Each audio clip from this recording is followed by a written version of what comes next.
साथीहरु सबैलाई good morning. सबै साथीहरूलाई नमस्कार छ। हामी हिजो शिक्षण विधि पढेर सकेका थियौँ। आज हामी परीक्षा र मूल्याङ्कनको पाठ हेर्छौँ। 3.3 र 3.4 मा छ। परीक्षा र मूल्याङ्कनका कुराहरू यो 3.4 र 3.3 मा छ। दुईटामा छ। त्यसमा यो परीक्षाको अवधारणा, उद्देश्य र प्रकारहरू भन्छ। एउटा तुप्पर्नी भन्छ। शिक्षक निर्मित परीक्षा र स्तरीकृत परीक्षा यो आफैमा परीक्षाको प्रकार हो। यो शिक्षक निर्मित परीक्षा र स्तरीकृत परीक्षा भन्नु नै के हो? आफैमा परीक्षाको प्रकार हो। परीक्षा भन्छ, परीक्षण भन्छ, एउटै हो कुरा। परीक्षा भन्छ, परीक्षण भन्छ, एउटै हो। त्यो शिक्षक निर्मित परीक्षा र स्तरीकृत परीक्षा भन्नु आफैमा परीक्षाको प्रकारभित्र पर्छ। मूल्याङ्कनको अवधारणा, उद्देश्य र प्रकारहरू भन्छ। मूल्याङ्कनको अवधारणा, उद्देश्य र प्रकारहरू भन्छ। मूल्याङ्कनका साधनहरू र त्यसको प्रयोग गर्ने कुरा गर्छ। प्राथमिक तहमा प्रयोग हुने मूल्याङ्कनका विधि तथा प्रक्रियाहरू। प्राथमिक तह, अहिले हामी आधारभूत तह भन्छौँ, त्यसमा प्रयोग हुने मूल्याङ्कनका विधि तथा प्रक्रियाहरू भन्छ। र मूल्याङ्कनका अन्य साधनहरू।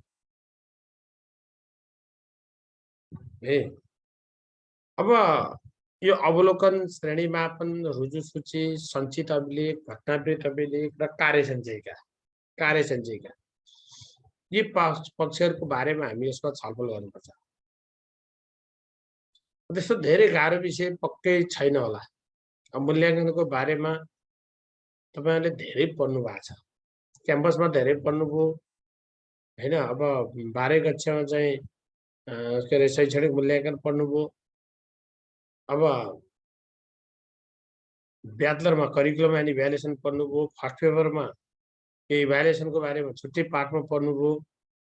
त्यो भएको हुनाले यसमा त्यति धेरै समस्या होला मलाई लाग्दैन। एउटा मात्रै पाठ अप्ठ्यारो होला। अप्ठ्यारो भन्दा पनि एउटा मात्रै पाठ चाहिँ हेर्नुपर्ने अवस्था होला। त्यो भनेको अहिले यो आधारभूत तहमा विद्यार्थी मूल्याङ्कन सम्बन्धी के खालको नीतिगत व्यवस्था छ, त्यो नीतिगत व्यवस्थाको बारेमा अलिकति गाह्रो होला। त्यो बाहेक अरू अनि यसका समस्याहरू, यसलाई प्रभावकारी बनाउने उपायहरू अथवा मूल्याङ्कन व्यवस्थाको प्रभावकारी कार्यान्वयनका उपायहरू, यो कुराहरू अलिकति होला। त्यो हिसाबले तपाईहरुले यसलाई बुझ्नु। अब यसरी बुझौँ। यो अब क्वेशन चाहिँ अहिले पढ्न सुरु नै गरेका छैन। तपाईहरु क्वेशन राख्ने काम नगर्नुहोस्। पढ्न सुरु गरेकै छैन, भटाभट प्रश्न राख्ने काम त्यो नगर्नु होला है।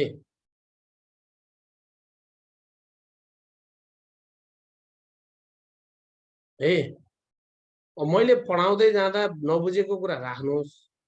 यो अहिले यो मलाई गुड मर्निङ पनि चाहिएको छैन है। बिहानको मर्निङ यसै गुडै छ। यो मलाई लेखेर मर्निङ हुने होइन। हजुरहरूले बुझेर मर्निङ गर्नुहोस्, गुड गर्नुहोस्। धेरै नलेख्नुहोस् है। मैले प्लिज अनुरोध छ। त्यो च्याटले डिस्टर्ब गर्छ, त्यो कुरामा बुझ्नुहोस्। अब हामी यिनै विषयहरूको बारेमा छलफल गर्छौँ, तर यो हामीले पढ्दाखेरि अर्डर अलिकति बिग्रन्छ है। यही अर्डरमा पढाइ हुँदैन। अलिकति अर्डर डिसअर्डर भएर तपाईँ हामी पढिन्छ। पहिला म मूल्याङ्कनको अवधारणातिर जान्छु। यो परीक्षाको अवधारणा भन्दा मूल्याङ्कनको अवधारणातिर जान्छु म। त्यो बसी सजिलो होला। यसरी सजिलो होला। त्यसरी चाहिँ जाउँ। अब हिजोको प्रश्नको उत्तर तपाईहरुले पक्कै लेखेर ल्याउनु भएको छ। कस्तो लेख्नु भएको छ भन्ने कुरा यही आफै चेक गर्नुहोस्। त्यो प्रश्नको उत्तर यहाँ आउँछ। कस्तो लेख्नु भएको रहेछ भनेर आफै टेस्ट गर्नुहोस् है। उत्तर कस्तो भएको रहेछ, कति लेख्न पर्ने छ, त्यो पुगेको रहन्छ भन्ने कुरा आफै टेस्ट गर्नु होला। मैले त्यो पनि यहाँलाई अनुरोध गर्छु। अब हामी हिजो यी प्रश्नहरू पनि दिएका थियौँ। यो आधारभूत तह 5 मा विद्यमान विद्यार्थी मूल्याङ्कन सम्बन्धी व्यवस्था उल्लेख गर्दै नेपालमा विद्यार्थी मूल्याङ्कनमा देखिएका समस्याहरू लेख्नुहोस्। यो अहिले लास्टतिर पढिन्छ। हामी सुरुमै पढ्छौँ मूल्याङ्कनको अवधारणा दिँदै विद्यार्थी मूल्याङ्कनको प्रयोग किन गरिन्छ चर्चा गर्नुहोस्। अब मूल्याङ्कनको प्रकारहरूको चर्चा गर्दै निर्माणात्मक र निर्णयात्मक मूल्याङ्कन बीचको फरक लेख्नुहोस्। मूल्याङ्कनका प्रकारहरूको चर्चा गर्दै निर्माणात्मक र निर्णयात्मक मूल्याङ्कन बीचको फरक लेख्नुहोस्। अब यो कन्सेप्चुअल कुरा भयो। अब यसमा के छ भन्नुहुन्छ भने हामी विद्यार्थी मूल्याङ्कनको प्रयोग किन गरिन्छ चर्चा गर्नुहोस् भनेको छ। यो क्वेसन झन्डै 8 अङ्कको क्वेसन दिएको छ। 8 अङ्कको क्वेसन 2 अङ्कको अवधारणा सोधेको छ। 8 अङ्कको विद्यार्थी मूल्याङ्कनको प्रयोग किन गरिन्छ भनेर दिएको छ। त्यही भएर हामी यसको अङ्कभार कति छ भन्ने कुरा हाम्रो लागि मेन कुरा हो, मुख्य कन्सर्नको विषय। यसको अङ्कभार कति छ भन्ने कुराले मुख्य सम्बन्ध राख्छ। अङ्कभार कति छ है, अङ्कभारका आधारमा लेख्नु पर्यो। अब तपाईँ विद्यार्थी मूल्याङ्कनको प्रयोग किन गरिन्छ भन्ने कुरा बुदागत हिसाबले लेख्न खोजेर हामी 8 अङ्कको प्रश्नको डोज पुर्याउन सक्दैनौँ। 3 अङ्कको भए केही थिएन, हामी बुदागत हिसाबले लेख्थ्यौँ। 3 अङ्कको भए हामी बुदागत हिसाबले लेख्थ्यौँ। 4 अङ्कको भए बुदागत हिसाबले लेख्न सक्थ्यौँ। तर 8 अङ्क चाहिँ विद्यार्थी मूल्याङ्कनको प्रयोग किन गरिन्छ भनेको हुनाले यसलाई अलिकति विस्तृत हिसाबले लेख्नुपर्छ भन्ने कुरा तपाईँहरूले हिक्का राख्नु पर्यो। त्यो कुरा ख्याल गर्नुहोस्।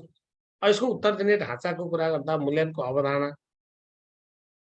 अवधारणा लेखिन्छ हामी है, बुदा वा प्याराग्राफमा लेखिन्छ। विद्यार्थी मूल्याङ्कनको प्रयोग भन्छ यो बुदागत रूपमा लेखिन्छ, यसको व्याख्या सहित लेखिन्छ हामी, व्याख्या सहित। विद्यार्थी मूल्याङ्कनको प्रयोग बुदागत रूपमा लेखिन्छ, यसको व्याख्या सहित लेखिन्छ र निष्कर्ष लेखिन्छ 1-2 वाक्यमा। 1-2 वाक्यमा यसको निष्कर्ष लेख्ने काम हुन्छ। निष्कर्ष लेख्ने काम 1-2 वाक्यमा हुन्छ भन्ने कुरा बुझ्नु होला। अब मूल्याङ्कनको अवधारणा भनिसकेपछि अब ध्यान दिनुहोस्, शैक्षिक उद्देश्य कुन हदसम्म यो गर्नुहोस् है। अब शैक्षिक उद्देश्य कुन हदसम्म हासिल भयो भने लेखाजोखा गर्ने प्रक्रियालाई मूल्याङ्कन भनिन्छ। तपाईँले अवधारणागत कुरा यति चित्त लेखेर बसे हुन्छ, त्यो धेरै हामी किताबमा 2 पेज 3 पेज छ, 1 पेज 1-2 पेज होला, त्यो सबै लेखेर साध्य लाग्दैन। हामीलाई यति चाहिएको छ, यति कुरा। यसलाई स्क्रिनसट गर्नुहोस्, अनि तपाईँ हामीले चाहिँ यति उत्तर चाहिँ कसरी लेख्ने भन्ने कुरा चाहिँ बुझ्नु।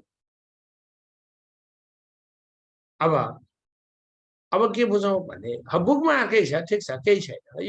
यो पदवाचकले यहाँ अहिले यसरी लेख्यो भन्दैमा यही मात्रै सही हो म भन्दैन। विषयगत क्वेसनमा आफ्नो लेख्ने प्याटर्न हुन्छ, आफ्नो लेख्ने प्याटर्न हुन्छ। मूल्याङ्कनको सन्दर्भमा विभिन्न विद्वानका त विभिन्न धारणाहरू छन्। अब हजुर हामीले तिनै कुराको सार लेख्ने कुरामा यही लेख्नुपर्छ, यही मात्रै हो, त्यो बाहेक अर्को हुँदैन भन्ने यो अब्जेक्टिभ होइन क्या, यो सब्जेक्टिभ हो। त्यो कुराको हिक्का राख्छ, फेरि यही घोकेर यो लेख्नुपर्छ भन्ने होइन। तर यस्तै लेख्नुपर्छ। पहिला के हो मूल्याङ्कन भनेर बुझ्नुहोस्, त्यसपछि यो भित्र के कुराहरू पर्छन् र कस्तो हुन्छ, यसले के कुरामा सहयोग गर्छ भन्ने कुरा लेख्यौँ भने अवधारणागत कुरा सकिन्छ भन्ने कुरा हो। यसरी बुझ्नु पर्यो है। शैक्षिक उद्देश्य कुन हदसम्म हासिल भयो भने लेखाजोखा गर्ने प्रक्रियालाई मूल्याङ्कन भनिन्छ। छोटो बुझा हेर्नुहोस्, शैक्षिक उद्देश्य कुन हदसम्म हासिल भयो भने लेखाजोखा गर्ने प्रक्रियालाई मूल्याङ्कन भनिन्छ। मूल्याङ्कन मनोवैज्ञानिक गुणहरूको लेखाजोखासँग सम्बन्धित एक महत्त्वपूर्ण प्रक्रिया हो। यसको सम्बन्ध गुणको परिमाणात्मक र गुणात्मक लेखाजोखासँग हुन्छ। गुणको परिमाणात्मक र गुणात्मक लेखाजोखासँग हुन्छ। मूल्याङ्कन मापन तथा मूल्य निर्धारणको मिश्रित स्वरूप हो। यहाँ मापनको कुरा पनि हुन्छ, मूल्य निर्धारण पनि हुन्छ। यसले गुणलाई अङ्कमा बदल्नुका साथै यसको गुणात्मक स्तरबारे निर्णय समेत दिन्छ। अर्थात् मूल्याङ्कनले कति छ कस्तो छ जस्ता दुवै प्रश्नहरूको जवाफ प्रदान गर्दछ। ए जवाब प्रदान गरी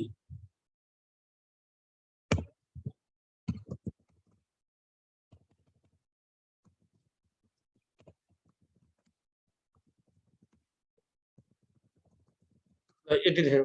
जब दुवै प्रश्नको जवाब प्रदान गरी वस्तुको मूल्य निर्धारण गर्ने कार्य गर्दछ है, मूल्य निर्धारण गर्ने कार्य गर्दछ। यति कुराहरू लेख्यौँ भने सठिक कुराहरू आयो, सठिक कुराहरू आयो।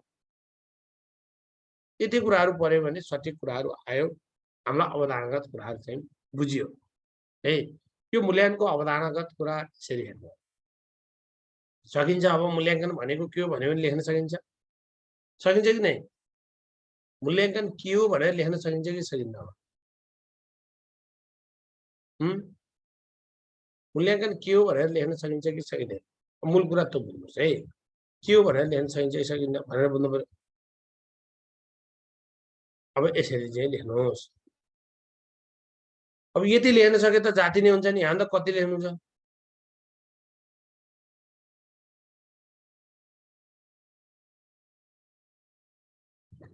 अब यसलाई यसरी चाहिँ लेख्नु, यो अवधारणा कुरा च्याट्ट यसरी लेख्नु।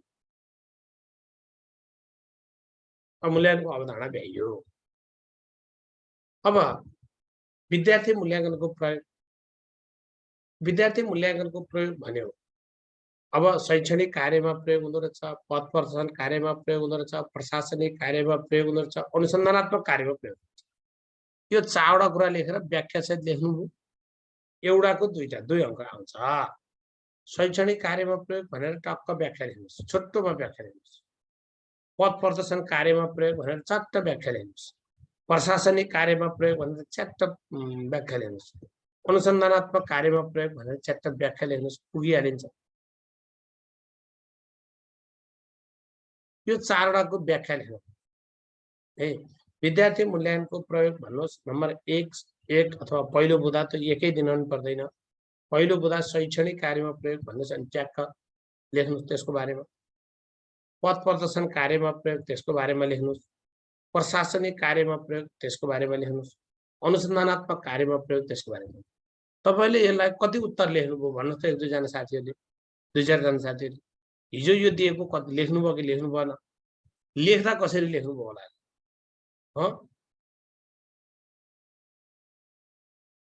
डिस्क्राइब कसरी गर्ने त जान्न नि पर्यो नि। शैक्षणिक कार्य भनेको शिक्षण सिकाइमा के काममा प्रयोग हुन्छ भनेको शैक्षणिक कार्य।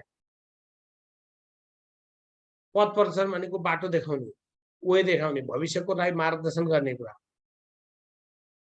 है। अनि अब बुदागत लेख्दा त कसरी लेख्नु होला? बुदागत फेरि दुखै लाग्यो। बुदागत त कसरी लेख्नु भयो होला? कसरी लेख्नु भयो? तर गाह्रो है। अब प्याराग्राफमा लेखेर अनि गाह्रै छ है। अब यो हिसाबले चाहिँ बुझ्नु पर्यो, बुझ्नु पर्यो। अब यसरी चाहिँ हेरौँ। अब शैक्षणिक कार्यमा प्रयोग भनेपछि अलिकति व्याख्या, थोरै व्याख्या गर्न जान्न पर्यो।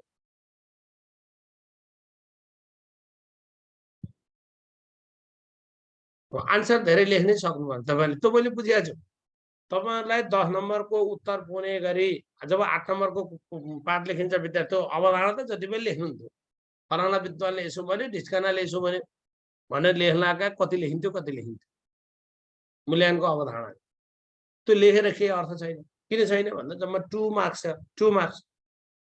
2 नम्बरलाई 10 नम्बरले भने जति लेख्न लागियो भने त के अर्थ छैन। अब यो हिसाबले लेख्नु। मूल कुरा यी 4 वटा कुरा मूल कुरा रहे। यो 4 कुराको इतिति व्याख्या गर्नुभयो भने एउटा बुँदाले चाहिँ 2 अङ्क पायो, 4 दूनी 8 अङ्क भयो, कुरा पनि मिल्यो। अब शैक्षणिक कार्यमा प्रयोग भनेको के? यहाँ मैले लेखेको पनि लामो होला, लामो होला, लामो होला। यसलाई छोटो बनाउन सकिन्छ। जस्तो शैक्षिक कार्यक्रममा अपेक्षित उपलब्धि हासिल गर्न यसमा रहेका कमी कमजोरीलाई सुधार गर्नु मूल्याङ्कनको एउटा प्रमुख कार्य हो।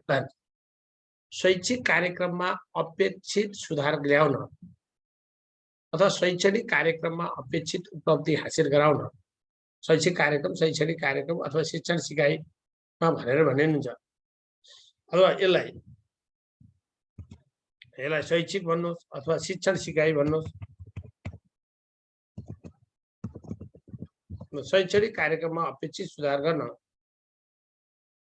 सुधार गर्न यसमा रहेका कमी कमजोरीलाई सुधार गर्नु मूल्याङ्कनको एक प्रमुख कार्य हो।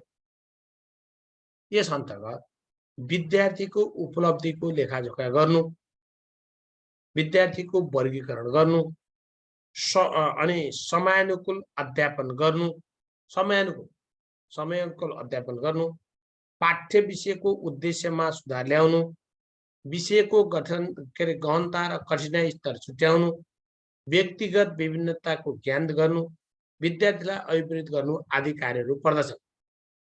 शिक्षण पश्चात विद्यार्थीले हासिल गरेको सिकाइ उपलब्धिको आधारमा आफ्ना शिक्षण क्रियाकलापको उचित संशोधन गर्न र पाठलाई अर्थपूर्ण बनाउन मूल्याङ्कनको प्रयोग गरिन्छ। ल सारमा के बुझ्नुहोस्, यति लेख्न नि गाह्रो भयो भने कसरी बुझ्ने भने शिक्षण सिकाइ कार्यमा सुधार ल्याउनु मूल्याङ्कनको प्रमुख कार्य हो भनेर लेख्नु न।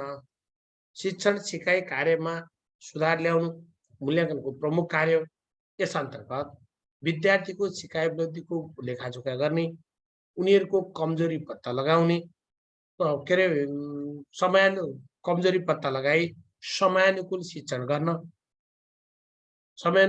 गर्न, विद्यार्थीको कठिनाइका आधारमा उसलाई निदानात्मक कार्य गर्न र विद्यार्थीलाई सिकाइमा अभिप्रेरित गर्ने कार्य यस अन्तर्गत पर्दछन्। शिक्षण पश्चात विद्यार्थीले हासिल गरेको सिकाइ वृत्तिको आधारमा शिक्षण सिकाइ प्रक्रियामा आवश्यक संशोधन, सुधार र परिमार्जन गर्नका लागि विद्यार्थी मूल्याङ्कनको प्रयोग गरिन्छ भनेर लेख्न त सकिन्छ। यसरी लेख्नु पर्यो। यसरी हेरौँ, यो कति सोध्छ यार साथी, एउटै क्वेसन। आवश्यकता प्रयोग एउटै हो, महत्त्व एउटै भनेर धेरै एउटै त हो नि। प्रयोग किन गरिन्छ भनेपछि त एउटै भयो। अब यसलाई यसरी व्याख्या गर्ने अब अर्को जाउँ, पथ प्रदर्शन कार्यमा प्रयोग। पथ प्रदर्शन भनेको बाटो देखाउनु, बाटो वे देखाइदिने हो। पथ प्रदर्शन कार्य भनेको बाटो देखाइदिने काम हो। भविष्यका लागि गाइड गरिदिने कुरा हो। भविष्यको लागि के हो? गाइड हो।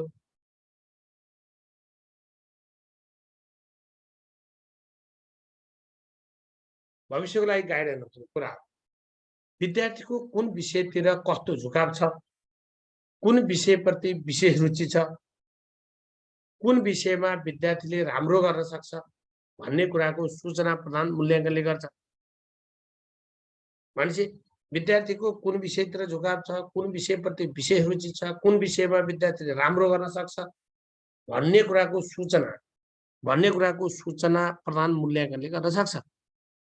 यसले गर्दा उसको शैक्षिक तथा व्यावसायिक परामर्शको आवश्यक जानकारी दिन सक्छ र सो आधारमा विद्यार्थीले भावी जीवनको बाटो पहिल्याउन सक्छ। विद्यार्थीलाई भोलिको लागि गाइड गरिदिने कुरालाई मूल्याङ्कनले सहयोग गर्छ। यसलाई सारमा बुझ्दा कुन विद्यार्थी कुनमा कमजोर छ, कुनमा राम्रो छ, कुनमा उसको विषय रुचि छ, उसले कुन विषयमा राम्रो गर्न सक्छ भन्ने कुराको जानकारी कसले दिन्छ? मूल्याङ्कनले दिन्छ। यसले गर्दा उसको शैक्षिक तथा व्यावसायिक परामर्श, तपाईँले साइन्स पढ, एजुकेसन पढ अथवा साइन्स पढ, अङ्ग्रेजी पढ्ने, इन्जिनियरिङ पढ्ने भनेर भन्नुको अर्थ, गाइड गर्नुको अर्थ के हो भने त्यो सूचना प्रदान गर्ने काम मूल्याङ्कनले गर्छ। त्यो मूल्याङ्कनबाट प्राप्त सूचनाका आधारमा बालबालिकालाई अथवा विद्यार्थीलाई भोलिको शैक्षिक तथा व्यावसायिक परामर्श दिनका लागि यसले आधार सिर्जना गर्छ भनेर बुझ्नु पर्यो। यसरी बुझ्नुहोस्।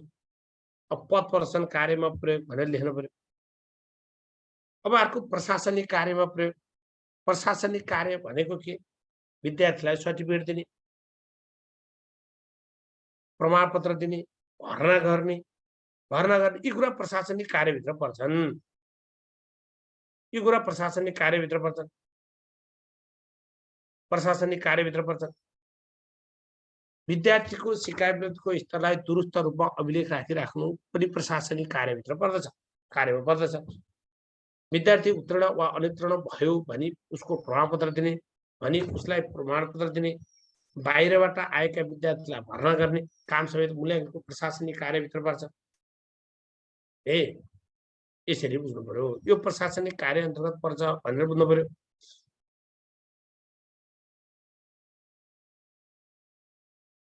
यो प्रशासनिक कार्यमा प्रयोग भनेर लेख्नु पर्यो।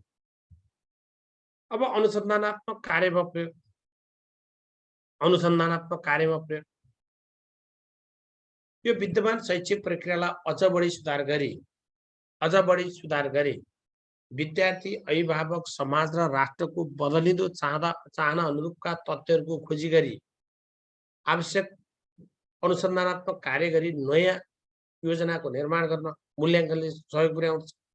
भनेपछि अनुसन्धानात्मक कार्य भनेको खास गरी शैक्षिक प्रक्रियामा बढी सुधार गर्न, त्यहाँ देखिएका समस्याहरूको खोजी गर्न, तथ्यहरूको खोजी गर्नका लागि मूल्याङ्कनले सहयोग गर्छ। पाठ्यक्रम पाठ्यपुस्तकको अध्ययन गरी नयाँ योजना तर्जुमा गर्न समेत के मूल्याङ्कनको प्रयोग गरिन्छ भनेर लेख्नु। अनुसन्धानात्मक कार्य भनेर चाहिँ यसरी तपाईहरु फेरि नझुक्किनुहोस्। तपाईलाई मूल्याङ्कनका प्रकार लेख्नुहोस् भन्यो, निरन्तर विद्यार्थी मूल्याङ्कनको आवश्यकता किन गरिन्छ भन्नुहोस्, निर्मात्मक मूल्याङ्कनको आवश्यकता किन भनिन्छ भन्यो भने त्यो भन्यो भने यो लेख्ने होइन। त्यो भन्यो भने त्यसैको मात्रै स्पेसिफिक लेख्ने। निर्णयात्मक मूल्याङ्कन भन्यो भने निर्णयात्मक भनेर लेख्ने। यसरी चाहिँ बुझ्नु पर्यो। यो सुधारात्मक शीर्षक आएन त भने यो भूमि राजा अघि त्यहाँ आएन। शैक्षणिक कार्यमा प्रयोग भनेको पद कार्यमा प्रयोग, शैक्षणिक कार्यमा प्रयोग भनेको के हो? कमी कमजोरीहरू पहिचान गरी सुधार गर्ने काम गर्छ भनेपछि त्यो सुधारात्मक शिक्षण हो कि होइन? आफै बुझ्नुहोस्। सुधारात्मक शिक्षण हो कि होइन? त्यो शैक्षणिक कार्यमा प्रयोग गर्ने भनेको शिक्षण सिकाइमा के कस्ता कमजोरीहरू छन्, के समस्या छन्, कुन विद्यार्थीले के सिके, के सिक्न बाँकी रह्यो, यो कुराको पहिचान गरी शिक्षण र सिकाइमा सुधार गर्न शैक्षणिक मूल्याङ्कनलाई प्रयोग गरिन्छ भन्ने चिज सुधारात्मक नभएर के होला? के होला? आफै बुझ्नुहोस्।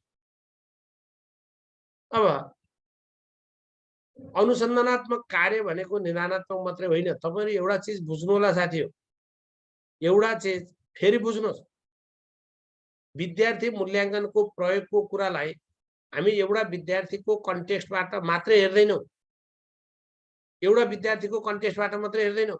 हामी पाठ्यक्रममा सुधार गर्नुपर्ने कुरा, शिक्षणका विधिहरूमा सुधार गर्नुपर्ने कुरा, सामग्रीमा सुधार गर्नुपर्ने कुरा, अनि पाठ्यपुस्तकमा सुधार गर्नुपर्ने कुरा, ती कुरा पनि एउटा नियमित प्रक्रियाको रूपमा हुन्छन्।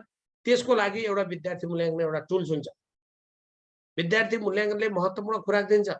पाठ्यक्रममा के सुधार गर्नु पर्यो, पाठ्यपुस्तकमा के सुधार गर्नु पर्यो, पाठ्य सामग्रीमा के सुधार गर्नु पर्यो, विधिमा के सुधार गर्नु पर्यो। अब यो बारेमा पनि यसले सहयोग गर्छ भनेर बुझ्नु पर्यो। अब प्रशासनिक कार्य भनेको के? तपाईलाई पास फेल छुट्याइदिने, पास फेल छुट्याइदिने काम, उत्तीर्ण अनुत्तीर्ण दिने, छुट्याउने, प्रमाणपत्र दिने, त्यसको अभिलेख राख्ने, विद्यार्थीलाई भर्ना गराउने, विद्यार्थीलाई भर्ना गराउने, यी प्रशासनिक काम हो। यी एकाडेमिक काम होइन। विद्यार्थीलाई पास फेल छुट्याइदिने, प्रमाणपत्र दिने, उपयुक्त कक्षामा भर्ना गर्ने, त्यो सिकाइको अभिलेख राख्ने, प्रगति विवरण दिने, यी कुराहरू यो भित्र पर्छ भनेर लेख्नुहोस्। यति कुराहरू लेख्नुहोस्।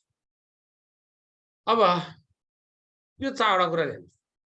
निष्कर्षमा अपेक्षित सिकाइ प्राप्ति हासिल भए नभएको लेखाजोखा गरी सिकाइमा सुधार गर्न, विद्यार्थीलाई उचित पथ प्रदर्शन गर्न, शिक्षणमा सुधार गर्न, कुनै पनि कार्यक्रमको प्रभावकारिता सम्बन्धमा निर्णय गर्ने जस्ता कार्यमा मूल्याङ्कनलाई के गरिन्छ? प्रयोग गरिन्छ। मूल्याङ्कनलाई प्रयोग गरिन्छ भनेर लेख्नु। अपेक्षित सिकाइ उपलब्धि हासिल भए नभएको लेखाजोखा गरी सिकाइमा सुधार गर्न, विद्यार्थीलाई उचित पथ प्रदर्शन गर्न, शिक्षणमा सुधार गर्न, कुनै पनि कार्यक्रमको प्रभावकारिताका सम्बन्धमा निर्णय गर्ने जस्ता कार्यमा मूल्याङ्कनलाई प्रयोग गरिन्छ भनेर लेख्नु। अपेक्षित सिकाइ उपलब्धि हासिल भए नभएको लेखाजोखा गरी सिकाइमा सुधार गर्न, विद्यार्थीलाई उचित पथ प्रदर्शन गर्न, शिक्षणमा सुधार गर्न, कुनै पनि कार्यक्रमको प्रभावकारिताका सम्बन्धमा निर्णय गर्ने जस्ता कार्यमा मूल्याङ्कनलाई प्रयोग गरिन्छ अथवा मूल्याङ्कनको प्रयोग गरिन्छ भनेर लेख्नु पर्यो। यति कुराहरू निष्कर्षमा लेख्नु पर्यो। यति कुराहरू हेर्नुहोस् यसमा यसरी हेर्ने। अब त पक्कै सकिन्छ होला यसलाई। अब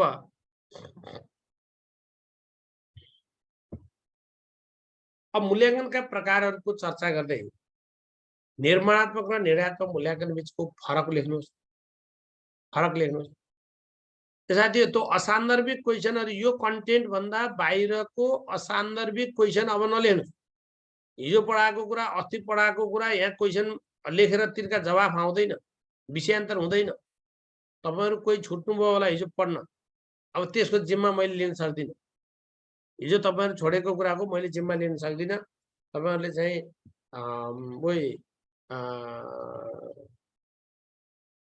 रेकर्डेड क्लास हेर्नुस्, पुगिहाल्यो। ल अब यो सकिँदैन। त्यो पटक पटक तपाईलाई एउटै कुरा, तपाईहरु एकजना छुट्नुभयो भनेर यहाँ च्याटमा लेख्नुभयो भनेर तपाईहरुको उत्तर दिन सकिँदैन। मैले यहाँ नर्मल्ली पढाएको छु। यो मूल्याङ्कनका प्रकारहरूको चर्चा गर्दै निर्माणात्मक र निर्णयात्मक मूल्याङ्कन बीचको फरक लेख्नुस्। अब उत्तर दिने ढाँचा कसरी दिनु? उत्तरको ढाँचा हेर्नुस्।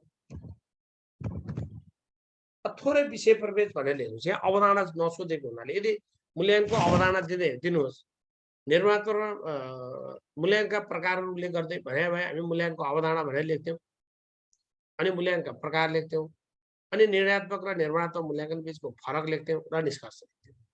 निष्कर्ष एक दुई वाक्यमा लेख्थ्यौँ। यो हिसाबले जान्छ, यसरी बुझ्नुहोस्। अब मूल्याङ्कन दुई प्रकार लेख्ने कि चार प्रकार लेख्ने भनेर सोध्नु एकदम जेन्युन कुरा हो। यस्ता क्वेसन सोध्नु कन्टेन्ट बेसमा रहेर यसरी चाहिँ हेर्नु होला।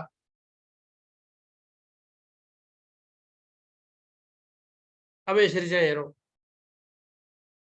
अब मूल्याङ्कनका प्रकारहरूको चर्चा गर्दै निर्माणात्मक र निर्णयात्मक मूल्याङ्कन बीचको फरक लेख्नुहोस्। पहिला विषय प्रवेश भनेर अलिकति कुरा लेख्नुहोस्, मूल्याङ्कनका प्रकार लेख्नुहोस्, सामान्य व्याख्या सहित लेख्नुपर्छ। सामान्य व्याख्या नत्र पुग्दैन। हामी निर्माणात्मक, निर्णयात्मक अथवा निदानात्मक लेखौँला त्यति मात्रै लेखेर यहाँ मार्क त पाइएन। यो 2 अङ्क 3 अङ्क र 5 अङ्कको 2, 3 र 5 अङ्कको कुरा भयो। 3 अङ्कको भएको हुनाले 1 अङ्कमा लेख्न मिल्ने गरेर दुई लाइन त्यो प्रकारहरूको बारेमा चाहिँ दुई लाइन चाहिँ प्रकारहरूको बारेमा चर्चा गर्नु पर्यो। यो हिसाबले बुझ्नुहोस्। अब विषय प्रवेश शैक्षणिक उपलब्धिको लेखाजोखा गर्ने प्रक्रियालाई मूल्याङ्कन भनिन्छ। शैक्षणिक उपलब्धिको लेखाजोखा गर्ने प्रक्रियालाई मूल्याङ्कन भनिन्छ।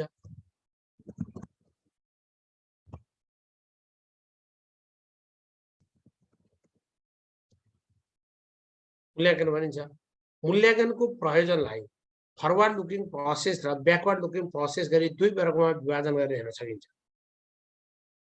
मूल्याङ्कनका प्रयोजनलाई सिकाइको मूल्याङ्कन है, यो फरवर्ड लुकिङ प्रोसेस भनेको यो सिकाइको मूल्याङ्कन हो, सिकाइका लागि मूल्याङ्कन हो।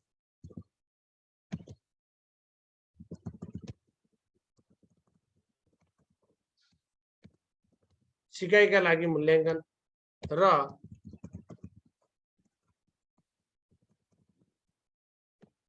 यो ब्याकवर्ड लुकिङ प्रोसेस भनेको सिकाइको मूल्याङ्कन। दुईटा पार्ट। मूल्याङ्कनको प्रयोजनलाई हामी सिकाइका लागि मूल्याङ्कन, त्यसलाई हामी फरवर्ड लुकिङ प्रोसेस भन्छ, र सिकाइको मूल्याङ्कन त्यसलाई ब्याकवर्ड लुकिङ प्रोसेस भन्छ।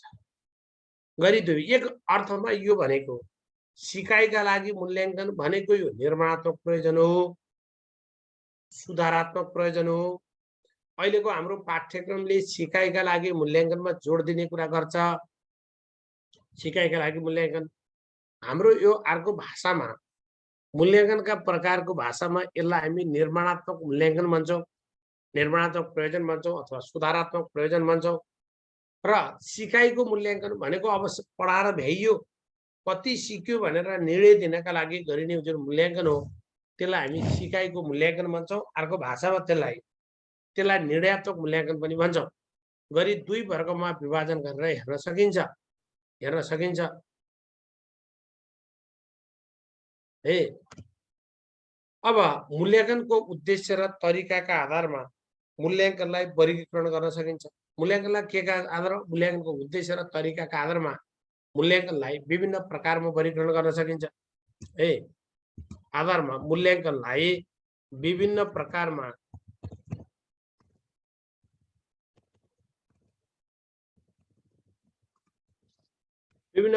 के गर्न गरिन्छ, वर्गीकरण गर्ने गरिन्छ।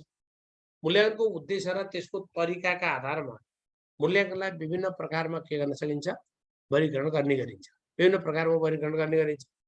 थोरै विषय प्रवेश भनेर लेख्नुभयो। विषय प्रवेश तपाईँलाई स्टार्ट भयो, हामी एकैचोटि लेख्दा बुझ्चो जस्तो हुने भएको हुनाले यो कुरा लेख्नै पर्छ। यो लेखाइ आफैमा विषयवस्तुकै स्टार्टिङ हो, त्यो विषयवस्तुसँग सम्बन्धित कुरा लेखेको हामी, यहाँ धेरै लामो कुरा लेखिएन। शैक्षणिक उपलब्धिको लेखाजोखा गर्ने प्रक्रियालाई मूल्याङ्कन भनिन्छ।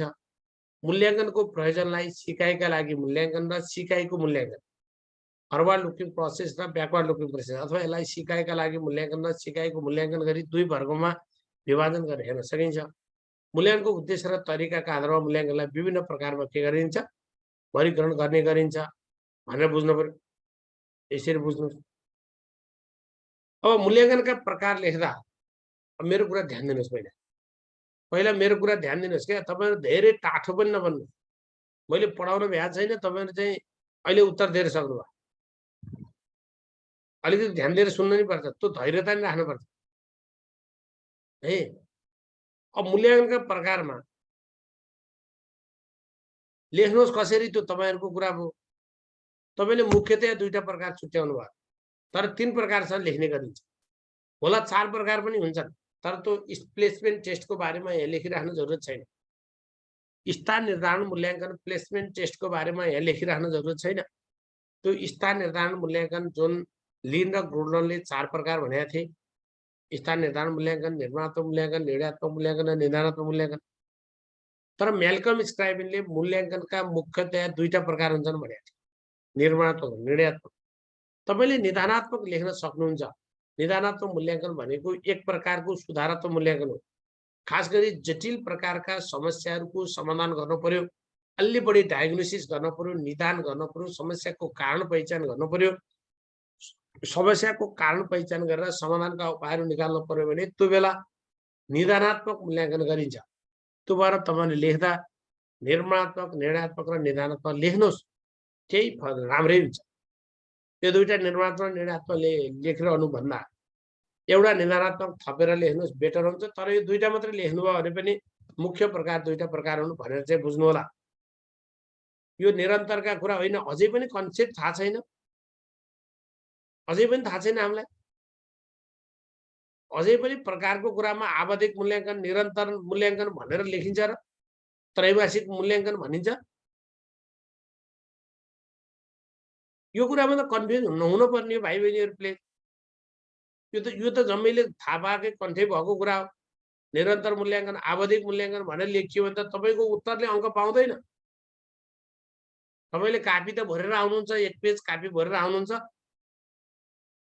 यसरी निदानात्मक भन्नु र उपचारात्मक मूल्याङ्कन भनेको एउटै चिज हो, तर हामी प्रयोगमा चाहिँ निदानात्मक शब्द प्रयोग गर्छौँ। निदानात्मक मूल्याङ्कनका सन्दर्भमा हामीले निदानात्मक मूल्याङ्कन भनेर प्रयोग गर्छौँ। त्यसलाई हामी अर्को भाषामा, अर्को तपाईँहरूले बुझ्ने भाषामा त्यो उपचारात्मक कुरा हो।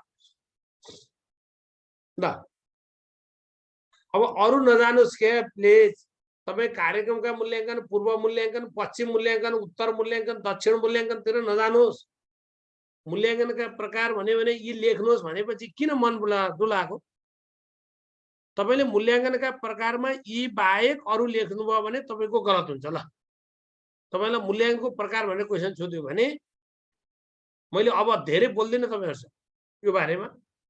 यहाँ मसँग च्याटमा पनि नलेख्नुस् यसको बारेमा। अब प्रकारको बारेमा मूल्याङ्कनका प्रकार भनेर सोध्यो भने निर्माणात्मक, निर्णयात्मक र निदानात्मक। ल यो तीनटा बाहेक अरू लेख्ने धृष्टता नहर्नुहोस्। अब अरु त्यसको बारेमा यहाँ डिस्कस पनि नहर्नुहोस्। त्यो लेखे मार्क पाउनुहुन्छ नत्र पाउनु।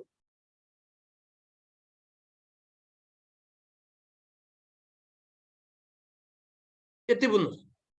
भनेको नि मान्नुहोस् कहिले यो भित्रको कुरा, यो भित्र कसरी लेख्ने आफ्नो कुरा केही फरक पर्दैन। यहाँ मैले भने जहिले लेख्नु पर्दैन है। मैले भनेपछि चाहिँ यसरी बुझ्नुहोस्।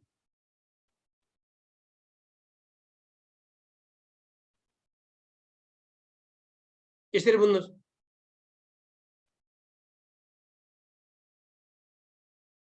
अब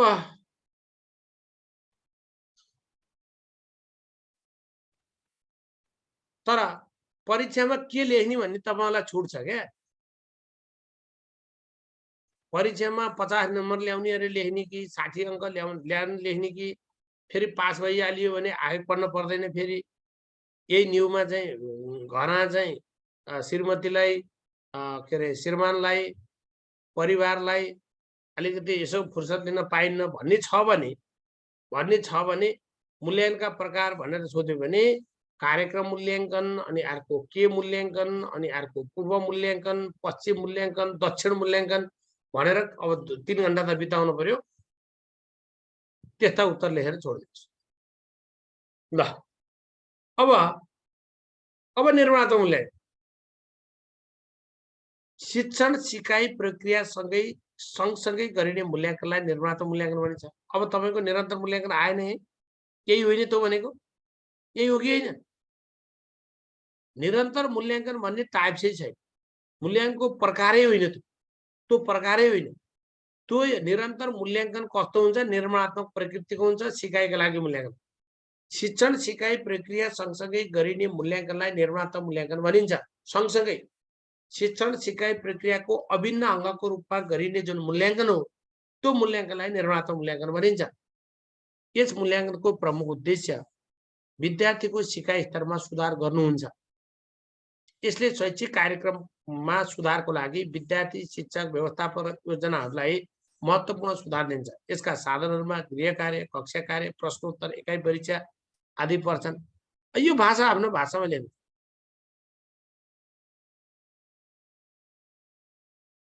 यसरी बुझ्नु पर्यो। अब निर्णयात्मक मूल्याङ्कन यसलाई आफ्नो भाषामा लेख्नुहोस्। यो भाषाको कुरामा म यही लेख्नुहोस् म भन्दै भन्दै, तर टाइप्स यति लेख्नुहोस् है। त्यो मेरा लागि भए पनि लेख्नुहोस्। परीक्षामा चाहिँ मूल्याङ्कनका प्रकार के हुन् भनेर भन्यो भने यो पदम आचार्यका लागि मात्रै भए पनि निर्माणात्मक मूल्याङ्कन, निर्णयात्मक मूल्याङ्कन यी लेख्नु। कम्तीमा यी दुईटा लेख्नुहोस्, निदानात्मकसम्म लेख्नुहोस्। कार्यक्रम सञ्चालनको अन्तमा गरिने अथवा शैक्षिक सत्रको अन्तमा गरिने मूल्याङ्कनलाई निर्णयात्मक मूल्याङ्कन भनिन्छ है। अथवा शैक्षिक सत्रको अन्तमा गरिने भनेर लेखे पनि भयो है। ल यसरी लेखे पनि लेख्नुहोस्। शैक्षिक सत्रको अन्तमा गरिने, अब हामीलाई यो अन्यत्र नै गरिने हिसाबले कार्यक्रमको अन्तमा भनिन्छ हामी। शैक्षिक सत्रको अन्तमा गरिने मूल्याङ्कनलाई निर्णयात्मक मूल्याङ्कन भनिन्छ। निर्णयात्मक मूल्याङ्कन भनिन्छ। निर्णयात्मक मूल्याङ्कन भनिन्छ। यस मूल्याङ्कनको प्रमुख उद्देश्य कार्यक्रमको समष्टिगत उपलब्धिको लेखाजोखा गरी यसबारेमा निर्णय प्रदान गर्नु। यी निर्णयहरूको सम्बन्ध कार्यक्रमको सफलता वा असफलता, लक्ष्यको प्राप्ति, गुणस्तर निर्धारण, लागत प्रभावको आकलन, वैधता निर्धारण, जवाफदेहीपनको सुनिश्चितता आदि हुन्छ। बाह्य परीक्षा, वार्षिक वा अन्तिम परीक्षा यसका उदाहरण हुन्। यो भनेर पनि हुन्छ होला। यसैलाई के लेख्नुहोस् भने विद्यार्थीलाई उत्तीर्ण अनुत्तीर्ण छुट्याउन, प्रमाणपत्र प्रदान गर्न, उत्तीर्ण अनुत्तीर्ण छुट्याउन, शैक्षणिक प्रक्रियाको वैधता निर्धारण गर्न यो मूल्याङ्कनको प्रयोग गरिन्छ भनेर लेख्नुहोस्। केही फरक परेन है। यसले शैक्षणिक के अरे शिक्षण सिकाइको लक्ष्य प्राप्तिको लेखाजोखा गरी विद्यार्थीलाई उत्तीर्ण र अनुत्तीर्ण छुट्याउने प्रमाणपत्र प्रदान गर्ने कार्यमा सहयोग गर्दछ अथवा कार्य गर्दछ भनेर लेख्नु। त्यसरी लेख्नुहोस्, आफ्नो भाषाले ठ्याक्कै लेख्दा पनि हुन्छ। यसरी बुझ्नु। अब निदानात्मक मूल्याङ्कन विद्यार्थीको व्यवहारिक अथवा सिकाइ सम्बन्धी समस्याहरूको पहिचान गरी यसको सुधारको लागि गरिने मूल्याङ्कनलाई निदानात्मक मूल्याङ्कन भनिन्छ। विद्यार्थीका व्यवहारिक अथवा सिकाइ सम्बन्धी समस्याहरूको पहिचान गरी व्यवहारिक समस्याहरू, संवेगात्मक समस्याहरू, सामाजिक समायोजनका समस्याहरू, खास जटिल खालका समस्याहरूको पहिचान गरी यसको सुधारको लागि गरिने मूल्याङ्कनलाई निदानात्मक मूल्याङ्कन भनिन्छ। यो मूल्याङ्कन समस्याग्रस्त विद्यार्थीको लागि मात्र गरिन्छ। समस्याग्रस्त विद्यार्थी, जो अलि जटिल समस्याका विद्यार्थी छन्, त्यसको लागि गरिन्छ। निदानात्मक मूल्याङ्कनका साधनहरूमा अन्तर्वार्ता, अवलोकन, घटनावृत्त अभिलेख, सञ्चित अभिलेख आदि पर्दछन्। यो निदानात्मक मूल्याङ्कनका साधनहरूमा अन्तर्वार्ता, अवलोकन, घटनावृत्त अभिलेख, सञ्चित अभिलेख आदि पर्छन्। आदि भनेको सबै बहुसाधनहरू यो भित्र पर्छन् भनेर बुझ्नु। खास गरी विद्यार्थीको जटिल संवेगात्मक सामाजिक समायोजनसँग सम्बन्धित समस्याहरूको समाधान गर्नका लागि जुन गरिने मूल्याङ्कन हो, त्यो मूल्याङ्कनलाई निदानात्मक मूल्याङ्कन भनिन्छ भनेर लेख्ने। तपाईँलाई स्थान निर्धारण मूल्याङ्कन लेख्न मन लाग्छ भने लेख्नुहोस्, व्याख्या गर्नुहोस्, बिग्रनु। प्लेसमेन्ट टेस्ट लेख्न मन लाग्छ भने लेख्नुहोस्, त्यो लेखेर बिग्रदैन।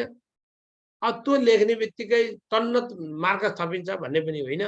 तीनटा प्रकार लेख्नुहोस्, निर्माणात्मक लेख्नुहोस्, निर्णयात्मक लेख्नुहोस्, निदानात्मक लेख्नुहोस्। होइन त्यो पनि थप्छु भन्नुहुन्छ भने थप्नुहोस्। यसरी बुझ्नु पर्यो।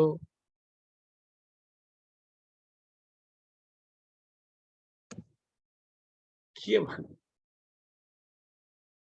ल, आदि हुन्छन् भनेपछि भइहाल्यो क्या। यो कति विधि टेन्सन लिएको भनेको। त्रैमासिक परीक्षा निर्णयात्मक होइन, अर्धवार्षिक होइन, आवधिक र अन्तिम परीक्षा भनेर बुझ्नु, त्यति बसी पुगिहाल्छ। कति टेन्सन लिए? अहिले अर्धवार्षिक परीक्षाको व्यवस्थै छैन। अब त बुझ्नु न।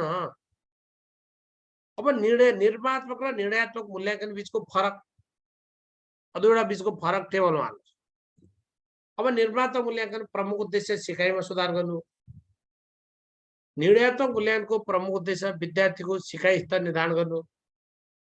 सिकाइ स्तर निर्धारण गर्ने, लक्ष्य प्राप्तिको लेखाजोखा गर्ने, सिकाइ स्तर निर्धारण गर्ने हो। सिकाइ प्रक्रियामा पृष्ठपोषण दिँदै उपचारात्मक शिक्षणमा मद्दत गर्दछ निर्माणात्मक मूल्याङ्कन।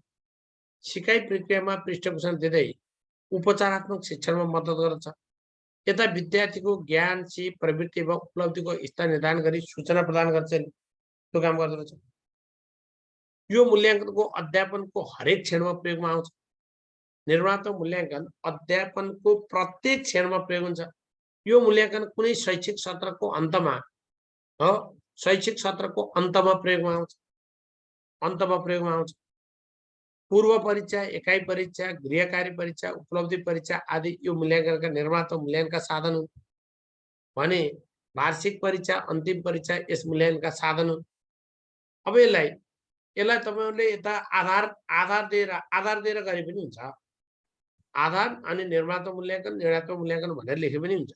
उद्देश्य भन्नु, सिकाइमा सुधार गर्नु, यता विद्यार्थीको स्तर निर्धारण गर्नु, अनि प्रयोजन भनेर लेख्नु। प्रयोजन चाहिँ सिकाइ प्रक्रियामा पृष्ठपोषण दिँदै उपचारात्मक शिक्षण गर्न, विद्यार्थीको ज्ञान, सिप, प्रवृत्ति एवं उपलब्धिको स्तर निर्धारण गर्न भनेर। अनि यसको पटक अथवा बारम्बारता भन्यो भने अध्यापनको प्रत्येक क्षणमा प्रयोग गरिने, कुनै शैक्षिक सत्रको अन्तमा प्रयोग गरिने भनेर लेख्नुहोस्। अनि यसका साधन भनेर लेख्नुहोस्। तपाईँले यता आधार दिएर लेख्न पनि छैन। आधार दिनुभयो भने अलिकति छोटो लेखिन्छ। यता आधार दिने अनि निर्माणात्मक र निर्णयात्मक मूल्याङ्कन यसको फरक लेख्यो भने बुझ्दा अलिकति छोटो हुन्छ। यसरी बुझ्नुहोस्।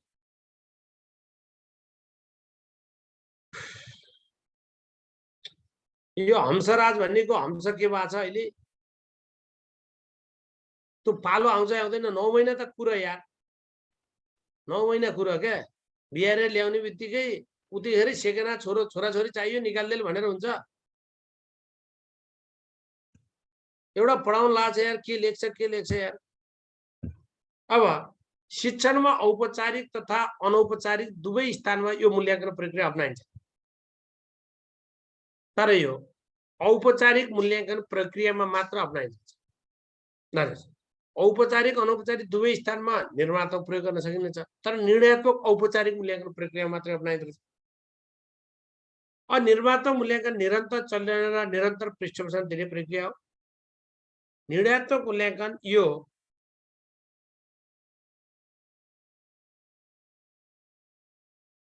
यो निर्धारित समयमा मात्र चल्ने र प्रशासनिक निर्णय प्रक्रिया हो।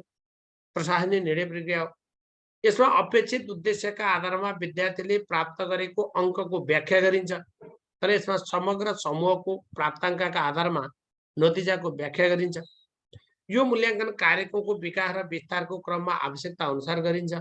यो मूल्याङ्कन प्रत्येक कार्यक्रमको प्रारम्भमा र अन्त्यमा गरिन्छ। प्रत्येक कार्यक्रमको प्रारम्भमा गरिन्छ। प्रारम्भमा गर्ने स्थान निर्धारण भयो, पूर्व परीक्षण भयो, प्लेसमेन्ट टेस्ट भयो र अन्त्यमा सर्टिफिकेट दिन गरिन्छ भनेर लेख्नु पर्यो। यसरी दुईटाका प्रकारहरू लेख्नु पर्यो। ल अब निष्कर्ष, अपेक्षित सिकाइ उपलब्धि हासिल भए नभएको लेखाजोखा गरी सिकाइको लागि मूल्याङ्कनका रूपमा निर्मात्मक मूल्याङ्कन र सिकाइको मूल्याङ्कनको रूपमा निर्णयात्मक मूल्याङ्कन गरिन्छ भनेर लेखिन्छ। अब त्यो भएपछि निष्कर्ष, अपेक्षित सिकाइ उपलब्धि हासिल भए नभएको लेखाजोखा गरी सिकाइको लागि मूल्याङ्कनका रूपमा निर्मात्मक मूल्याङ्कन र सिकाइको मूल्याङ्कनको रूपमा निर्णयात्मक मूल्याङ्कन गरिन्छ अथवा गर्न सकिन्छ अथवा गर्ने गरिन्छ। मूल्याङ्कन गर्ने गरिन्छ, मूल्याङ्कन हो गर्ने गरिन्छ अथवा गर्न सकिन्छ, जे लेख्ने भयो। सिकाइका मूल्याङ्कनका रूपमा निर्मात्मक मूल्याङ्कन र सिकाइको मूल्याङ्कनको रूपमा निर्णयात्मक मूल्याङ्कन गर्ने गरिन्छ भनेर बुझ्नु पर्यो। त्यति कुराहरू बुझ्ने। यो कुराहरू अब निष्कर्षमा यसरी लेख। ल अब ए भाइ बहिनीहरू पढ्न छ क्या? यो म मूल्याङ्कन पढेर भ्याउँछु अनि तपाईँहरूको क्वेसनको उत्तर कुनैको आएन भने अनि बल्ल जान्नु होला। तपाईँको निरन्तर विद्यार्थी मूल्याङ्कन यसलाई प्रभावकारी बनाउन के गर्ने, नेपालमा विद्यार्थी स्तरका मूल्याङ्कन के हुन् भन्ने कुरा मैले मूल्याङ्कन सकेपछि सोध्नु होला। बल्ल मूल्याङ्कनका प्रकारमा आछु। अब यो निर्मात्मक मूल्याङ्कनका उद्देश्य, निर्मात्मक मूल्याङ्कनका उद्देश्यहरू है अब अवधारणा पढिसके भने अब तपाईहरुलाई निर्मात्मक मूल्याङ्कन भनेको के हो, निर्मात्मक मूल्याङ्कनका उद्देश्यहरू लेख्नुहोस् भन्यो भने यो लेख्नु, यो लेख्ने। मूल्याङ्कनको प्रयोजन भन्यो भने, प्रयोग भन्यो भने त्यो अलग कुरा भयो। निर्मात्मक मूल्याङ्कनका उद्देश्यहरू, निर्मात्मक मूल्याङ्कनको आवश्यकता अथवा यसको प्रयोजन भन्यो भने यहाँ लेख्नु। अब निर्मात्मक मूल्याङ्कनको आवश्यकता किन पर्छ भन्यो भने सिकाइ प्रगतिको निरन्तर लेखाजोखा गर्न भन्नु पर्यो शब्द। उद्देश्य भने हुनाले गर्नु भनेर लेख्नु, गर्नु गराउनु भनेर लेख्नु। शब्द त बुझ्नुहोस्।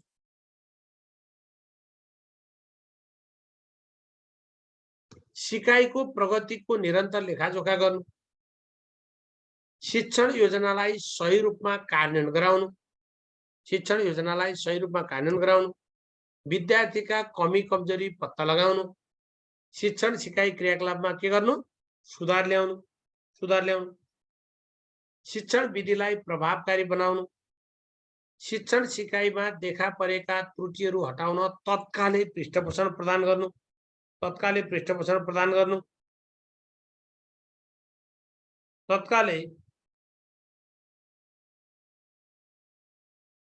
पृष्ठपोषण प्रदान गर्नु, यो हिसाबले बुझ्नु पर्यो।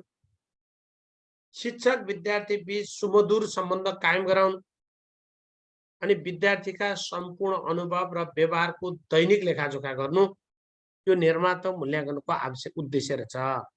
यही चीज यही चीज चाहिँ शब्द कसरी बुझ्नु पर्यो भने ध्यान दिनुहोस्, यदि हामीलाई आवश्यकता भनेर सोधेमा आवश्यकता महत्त्व वा प्रयोग भनेर सोधेमा हो, यसैलाई के भयो डट डट डट डट लेखाजोखा गर्न भन्ने शब्द चाहियो। यदि यो शब्द सोध्यो भने यो यसरी लेख्नु पर्छ। तपाईँ निर्माता मूल्याङ्कनको आवश्यकता किन पर्छ, किन आवश्यकता पर्छ, यसको फाइदा के छ, किन आवश्यकता पर्छ भन्यो भने यही लेखेको कुरा जस्तो सिकाइको प्रगतिको निरन्तर लेखाजोखा गर्न, शिक्षण योजनालाई सही रूपमा कार्यान्वयन गराउन, विद्यार्थीका कमी कमजोरी पत्ता लगाउन, शिक्षण सिकाइ क्रियाकलापमा सुधार ल्याउन भनेर लेख्न जानु पर्यो। यदि तपाईहरुलाई यसको आवश्यकता किन पर्छ, निरन्तर विद्यार्थी मूल्याङ्कनको अथवा निर्माता मूल्याङ्कनको आवश्यकता किन पर्छ, अथवा यसको महत्त्व किन छ, अथवा यसको प्रयोग किन गरिन्छ भनेर सोध्यो भने यो क्रियापद लेख्नुहोस्, कुरो पुगिहाल्छ। यही भनेर लेख्ने ल। अब यो निर्माता मूल्याङ्कनको चक्र वा प्रक्रिया, यसलाई हामी निरन्तर विद्यार्थी मूल्याङ्कनको चक्र भन्यो भने पनि यही प्रक्रियाबाट हेर्छौँ, यही प्रक्रियाबाट हेर्छौँ। निरन्तर विद्यार्थी मूल्याङ्कनको चक्र भन्यो भने पनि ध्यान दिनुहोस्, निरन्तर विद्यार्थी मूल्याङ्कनको साइक्लिङ भन्यो भने पनि यही हो, निर्माताको साइक्लिङ भने पनि यही हो। नम्बर 1 पहिलो काम शिक्षणको योजना निर्माण हुन्छ। नम्बर 1 पहिलो काम निर्माता मूल्याङ्कनको सन्दर्भमा शिक्षणको योजना बनाउने काम हुन्छ। पहिला तपाईं शिक्षण सिकाइको योजना बनाउनुहुन्छ नम्बर 1, त्यसपछि शिक्षण गर्नुहुन्छ नम्बर 2, त्यसपछि मूल्याङ्कन वा लेखाजोखा गर्नुहुन्छ नम्बर 3, त्यसपछि निदान गर्नुहुन्छ, उत्तम विद्यार्थी, मध्यम विद्यार्थी र कमजोर विद्यार्थी भनेर निदान गर्नुहुन्छ। त्यसपछि पुनः शिक्षण गर्नुहुन्छ। जो विद्यार्थी कमजोर विद्यार्थी छन्, जुन विद्यार्थीले जे सिक्न सकेनन्, त्यो कुराका आधारमा तपाईले पुनः शिक्षण गर्नुहुन्छ अथवा रेमिडियल टिचिङ गर्नुहुन्छ, सुधारात्मक शिक्षण गर्नुहुन्छ। सुधारात्मक शिक्षण गर्नुहुन्छ, यो चाहिँ यो निर्माता मूल्याङ्कनको चक्र वा प्रक्रिया हो। निर्माता मूल्याङ्कनको के हो, चक्र वा प्रक्रिया हो। निर्माता मूल्याङ्कनको प्रक्रिया लेख्नुहोस् अथवा चक्र लेख्नुहोस् भन्यो भने के प्रक्रिया अपनाउनुहुन्छ भन्यो भने यो साइकल लेख्न जानु। पहिलो कुरा तपाईले सुरुमा शिक्षणको योजना बनाउनुहुन्छ, त्यो योजनाका आधारमा पढाउनुहुन्छ, पढाइपछि सँगसँगै तपाईले गरेको सिकाइको मूल्याङ्कन वा लेखाजोखा गर्नुहुन्छ, मूल्याङ्कन वा लेखाजोखा गर्नुहुन्छ। त्यसका आधारमा तपाईका विद्यार्थी उत्तम रहन्छन्, तपाईका विद्यार्थी कमजोर खालका विद्यार्थी छन्, तपाईका मध्यम खालका विद्यार्थी पहिचान गर्नुहुन्छ र कमजोर र मध्यम खालका विद्यार्थीका सिकाइका समस्याहरू समाधान गर्न तपाईले पुनः शिक्षण अथवा सुधारात्मक शिक्षण अथवा रेमिडियल टिचिङ गर्नुहुन्छ। यो साइकल चाहिँ हामी निर्माता मूल्याङ्कनको सन्दर्भमा प्रयोग गर्छौं। यसलाई निरन्तर विद्यार्थी मूल्याङ्कनको साइक्लिङको रूपमा पनि हेर्नुहोस्। यति कुरा बुझ्नु पर्यो, यसरी बुझ्नुहोस्। अब निर्णयात्मक मूल्याङ्कनको प्रयोग, निर्णयात्मक मूल्याङ्कनको प्रयोग। अब यो निर्णयात्मक मूल्याङ्कनको प्रयोग के काममा गरिन्छ? कार्यक्रमको उद्देश्य पूरा भए नभएको लेखाजोखा गर्न, शैक्षिक क्रियाकलापको प्रभावकारिताको मूल्याङ्कन गर्न, प्रमाणपत्र वितरण गर्न र कक्षा उत्तीर्ण गराउन, विद्यार्थीको प्रगति र स्तर थाहा पाउन, योजनाको वैधता, औचित्यता र प्रामाणिकता प्रदान गर्न, योजनाको वैधता, औचित्यता र प्रामाणिकता प्रदान गर्न, वैधता, औचित्यता र प्रामाणिकता प्रदान गर्न, शैक्षिक संस्थाको प्रगति, विकास, विस्तार र स्तर थाहा पाउन, शैक्षिक संस्थाको प्रगति, विकास, विस्तार र स्तर थाहा पाउन, बाह्य निकायलाई नतिजाबोध गराउन, बाह्य निकायलाई के गर्न? नतिजाबोध गराउन, बाह्य निकायलाई नतिजाबोध गराउन। त्यो हिसाबले गर्नु।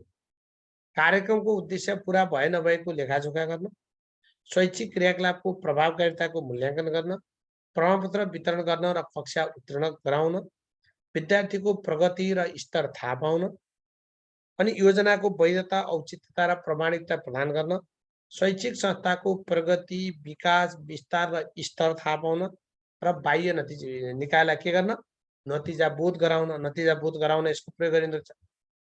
निधानात्मक मूल्याङ्कन भन्यो भने यसको प्रयोग के गर्न, निधानात्मक मूल्याङ्कनको प्रयोग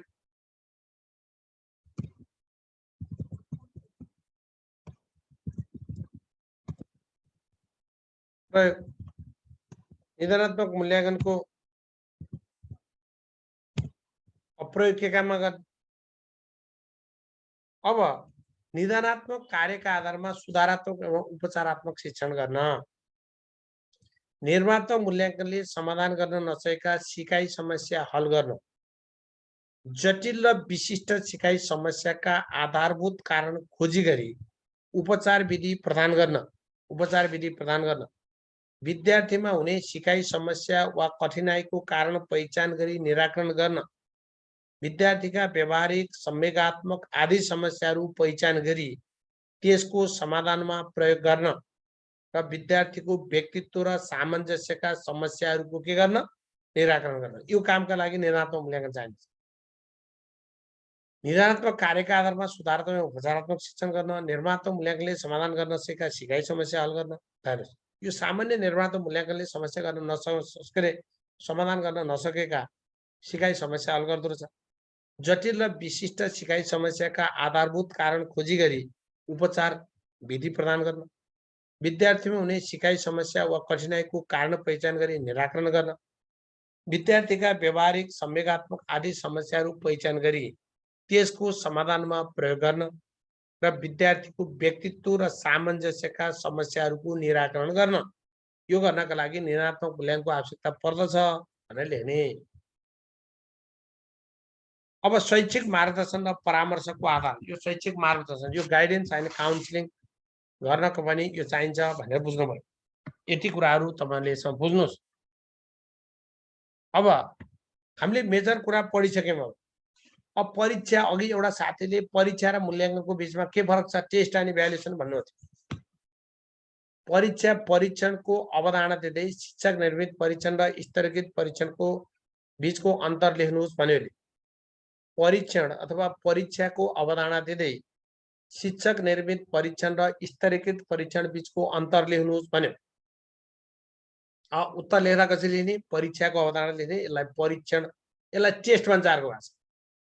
तपाईहरु अंग्रेजी पढेका मान्छेको कन्टेस्टमा यसलाई टेस्ट भन्छ, परीक्षा भन्छ, परीक्षण भन्छ, परीक्षा अथवा परीक्षण भन्छ, यसलाई टेस्ट। यो भनेको रिटन टेस्ट हो, मूल्याङ्कनको मापनको एउटा साधन हो, एउटा आधारभूत प्रक्रिया हो। आधारभूत प्रक्रिया, मूल्याङ्कन माथिको एडभान्स कुरा भयो, यो आधारभूत कुरा हो। एउटा आधारभूत कुरा हो, मूल्याङ्कनको एउटा साधन हो, एउटा टुल्स हो, एउटा प्रक्रिया हो, यो मापनको पनि साधन हो। अब परीक्षाको अवधारणा त्यसलाई थोरै बुदा वा प्याराग्राफमा लेख्नुहोस्। शिक्षक निर्मित र स्तरीकृत परीक्षण बीचको फरक लेख्नुहोस्। फरक लेख्नुहोस्, दुईटा बीचको फरक लेख्नुहोस्, यसलाई तालिकामा दिनुहोस्, अनि निष्कर्ष लेख्नुहोस् एक दुई वाक्यमा। यति कुराहरू लेख्नु होला। तपाईहरुलाई मैले तपाईहरुले दिएको यो जिज्ञासाको स्टाइल हेर्दा यो फर्स्ट पेपरमा तपाईहरु जम्मै आइक्यू भनेर पछि लाग्नुभयो। पहिला सुरुमा सर्लक्कै आइक्यू भनेर पछि लाग्यो। लास्टमा शिक्षा चाहिन्छ भन्ने अलिअलि बुझाइ भएको थियो, अलिअलि बुझाइ भएको थियो। अब अहिले जम्मै विषयगत भनेर लागे जनताहरु, विषयगत भनेर लागे। यो उही हो के नम्बर, शिक्षाको एउटा बिगार्नु र अंग्रेजी बिगार्नु उही हो। शिक्षाका बरु ट्वाक्क नम्बर आउला, त्यो अंग्रेजी यहाँ त्यस्तै होला। यता छोडे भाइ बहिनीहरुले मजाले उता विषयतिर मात्रै दौडे। अब अहिले शिक्षाकैले चिप्ल्याउने हो कि भन्ने मलाई शंका लागिरहेछ। उही पहिला आइक्यू तिर लाए, शिक्षा छोडे जस्तै, यस्तै जस्तो लाग्यो। यसरी बुझ्नु पर्यो, यसरी चाहिँ बुझौं ल। अब यति कुराहरु बुझ्नुस्। अब आज यति चाहिँ गरौँ। आज यति गरौँ। त्यो भोलि भोलि भोलि यो एकाइ सक्ने हामी, भोलि यो एकाइ सक्ने हामी, भोलि यो एकाइ सकिन्छ, भोलि यो एकाइ जसरी पनि सक्ने है। अब भोलि हत्तु भएर अलिकति पढेर आउनु होला। मैले यति चाहिँ भने, कति नम्बर ल्याएर पास हुन्छ भन्ने कुरा नगर्नुहोस् क्या अहिले। कम्पिटिसन हो, मजाले लिनु ल।